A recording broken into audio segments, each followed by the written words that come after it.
하나님이 이사야 선지자를 히스기야 왕의 신하 셈나에게 보내 심판의 메시지를 전하게 하십니다. 셈나는 왕의 국고와 왕궁을 맡을 만큼 국가적으로 매우 중요한 신하입니다. 그런데 하나님께서 지금 그가 맡고 있는 자리에서 내칠 것이고 다른 사람을 대신해서 그 자리에 앉히겠다라고 말씀하십니다. 하나님이 그에게 이런 심판을 예고하시는 이유는 그가 자신의 직무를 충실히 감당하고 있지 않기 때문입니다. 지금 남유다는 아수르의 왕 사네립이 보낸 군대에 의해서 약탈당하고 예루살렘 성 전체가 포위된 상태였습니다. 이런 상황에서 그가 해야 될 일은 아수르 군대를 맞설 준비를 하는 것입니다. 그런데 그는 자기 자신을 위해서 화려하고 눈에 잘 띄는 자리에 묘자리를 마련하려고 합니다. 살아서는 물론이고 죽어서도 여전히 사람들에게 중요한 사람이었다는 대접을 받고 싶었기 때문이죠. 국가적인 위기를 극복할 준비를 하는 대신에 자기 자신의 명예를 유지하는 데 마음을 쓰고 있는 셈나의 모습은 그 당시 이스라엘 백성들의 타락한 모습을 상징적으로 잘 나타내 줍니다. 하나님이 이스라엘 백성들에게 굵은 베옷을 입고 머리털을 뜯으며 회개하라고 명하셨습니다. 하지만 백성들은 그 말씀을 듣고도 소와 양을 잡아서 고기를 먹고 포도주에 취해 있었습니다. 이런 백성들을 올바른 길로 인도해야 될 책임이 지도자에게 있었는데 지도자인 셈나는 자신의 명예를 위해서 이 중요한 순간을 허비합니다. 그러니 하나님께서 그를 가만히 두실 수가 없었죠.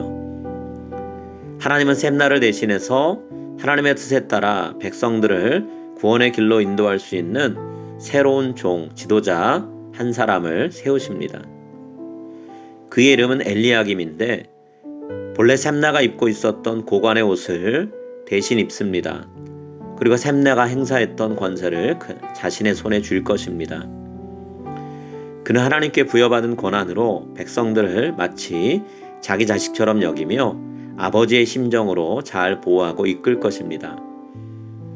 그로 인해 남유다는 든든히 서게 될 것이고 마치 벽에 단단히 박은 못이 있기 때문에 어떤 그릇을 걸든 떨어지지 않고 견고하게 매달려 있는 것처럼 모든 사람과 모든 사물들이 엘리야의 충실한 섬김으로 인해서 안전하게 될 것입니다. 엘리야김은 자신의 영광이 아니라 그가 섬겨야 될 백성들 그리고 하나님의 영광을 위해서 충실히 섬기는 종으로 살아갈 것입니다. 여러분, 하나님이 찾으시는 일꾼은 바로 이런 사람입니다. 하나님은 자기 자신을 위해 하나님께 부여받은 힘과 권세를 사용하지 않고 그가 섬겨야 될 사람들을 위해서만 사용하는 충실한 종을 찾고 계십니다. 우리 모두가 하나님의 부르심에 합당한 일꾼이 되기 위해서 무엇을 준비해야 될지 살펴보고 준비가 되었을 때 온 마음과 정성을 다해서 섬기게 되기를 간절히 소망합니다.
Our Father in heaven, hallowed be your name.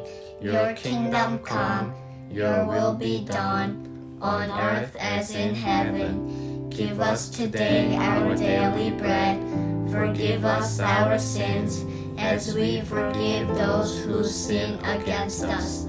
Save us from the time of trial, and deliver us from the evil. For the kingdom, the power, and the glory are yours now and forever. Amen.